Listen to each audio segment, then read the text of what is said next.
نن درته د غني بابا په یو شعر باندې خبرې کوم. ډېر خوندور شعر دی او غني خان وایي عقل ترې نګیري وخوړ خېټې ته ایمان وخوړ، ګوره په وربشو کې خره لال د بدخشان وخوړ. غني خان د پښتون قام ته داسې یو تربیت ورکوي چې پښتون قام په یو رنګ باندې هم دوکه نشي. د پښتون قام سره یو لال دی او هغه لال د ده نه ضایع کیږي، ستل کیږي، ضایع شي. لکه څرنګې چې خر وربشي خوري او په هغې وربشو کې لال هم پروتي، نو اوس خر ته څه پته ده چې دا لال څومره قیمتي دی. بس دی خو خېټه ډکوي، دا وربشي خېټې ته وراچوي. خر ته خلق وربشي ورکوي که نه، وچې وربشي، نو بس دی پکې هغه لال هم وخوري. او هغه لال څومره قیمتي دی؟ د بدخشان لال دی او خر په څه کې وخوړو؟ په وربشو کې وخوړو. یعنی الله تعالی د پښتون قام لا یو لال ورکړی دی او هغه لال د دوو څیزونو نه مرکب دی، یو دی عقل او بل دی ایمان. نور قامونه ایمان نه لري، پښتانه ایمان هم لري. غني خان سوی ورته وی چې پښتنو چرته دا لال قیمتي چې الله درکړی دی دا وپېژنئ او دا ضایع نه کوي. نو وی عقل ترې نه ګیري وخوړ خېټې ته ایمان وخوړ. مقصد دا نه دی چې د چا ګیرئ نو د ده به عقل نه وي، ځکه چې ګیرې پرېښې ده نو عقل وله ګیرې خوړلی دی. د دې دا مقصد نه دی.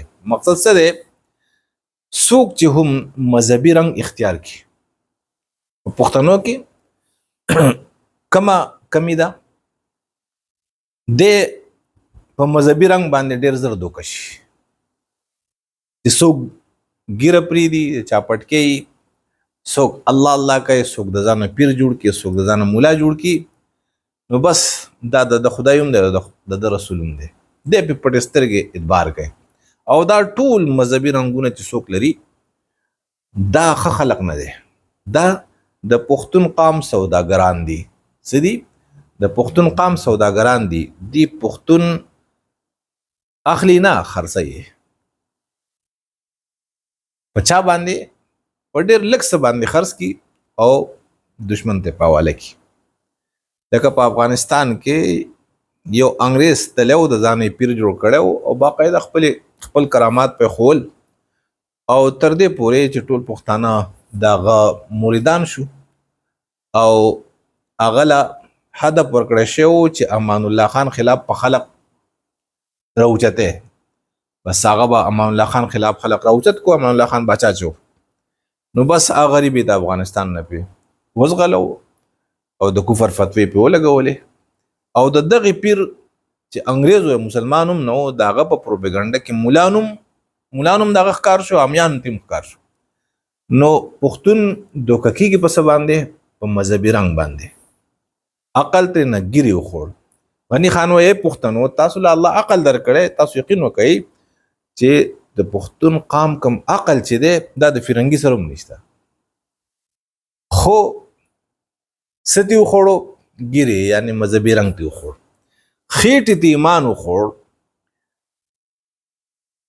دی دومره ماده پرست شي د پښتنو چې دله الله تعالی ایمان ورکړی. لکه لال د دوو څیزونو نه مرکب شو، نو عقل دی یو، ټیک شوه، اخو ته د مذهب رنګ وخوړو، بیا ایمان پاتې شو. نو ایمان دی په خپله دومره وږی شي چې خېټه ته ایمان وخوري، یعنې د ده خېټه د ده خواهشات دومره زیات په ده باندې غالب شي چې ایمان هم بایلي. او دا د یو عام پښتون هم دا حال دی او که مذهبي پښتون دی د هغه هم دغه حال دی. ځکه چې عام انسان څه جوړیږي؟ مذهبي جوړیږي که نه؟ بای چا په خپل بچي باندې قرآن حفظ کو، نو په جنت کې به مور پلار ته یو تاج په سریږي او دته او زوی ته به وایي چې قرآن شروع کړه د الف لام میم نه، او دی به شروع کړي او د والناسه پورې چې خیږي نو دا پلار او مور به خیږي او تاج به په سر کړی او دې درجې به اوچتېږي. نو قرآن خو په یوه شپه کې نه ختمیږي. نو څوک ورته دا هم نه وایي چې مولوي صاحب دا مور پلار والا په قتلو باندې وجني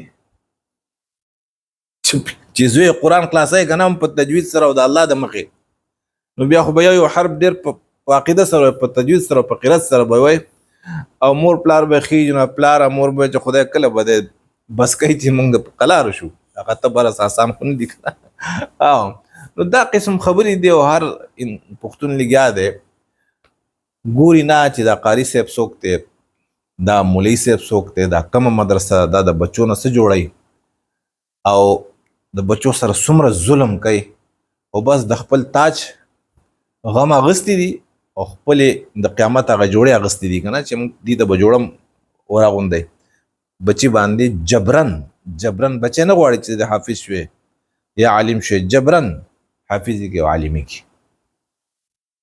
نو دا ولې دا پښتون دوکشي نو پښتون کو عامی دی او کو مولا دی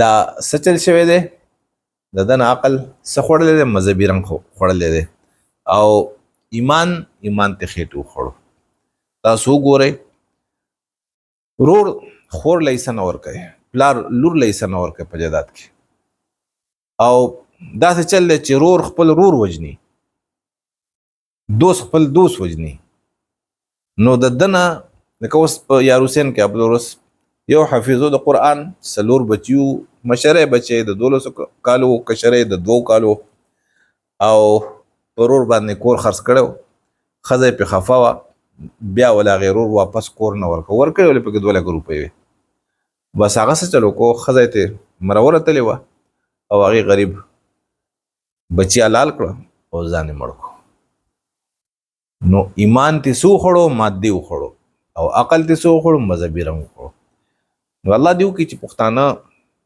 دی عقلم صحیح استعمالو کې او د ایمانم صحیح استعمالو کې نو عقل تر نګيري وخوړ خېټه ته ایمان وخوړ او ګوره په وربشو کې خره لال د بدخشان وخوړ وربشه خر خوري نو غنی خان وای چې تاسو لا د الله تعالی لال درکړې ده عقل او د ایمان د وربشو په تول کې شرط ونه خوري د دې قدر وکړي او د دې نه کار واخلي پښتون چې څومره ایماندار دی دومره بل قوم نه دی ایماندار اوس چلو شي خېټه تی وخی پښتون چې څومره عقلمند دی دومره بل قوم نه دی عقلمند اوس چلو شي مذهبي خلق راشي او بس عقل تی واخلي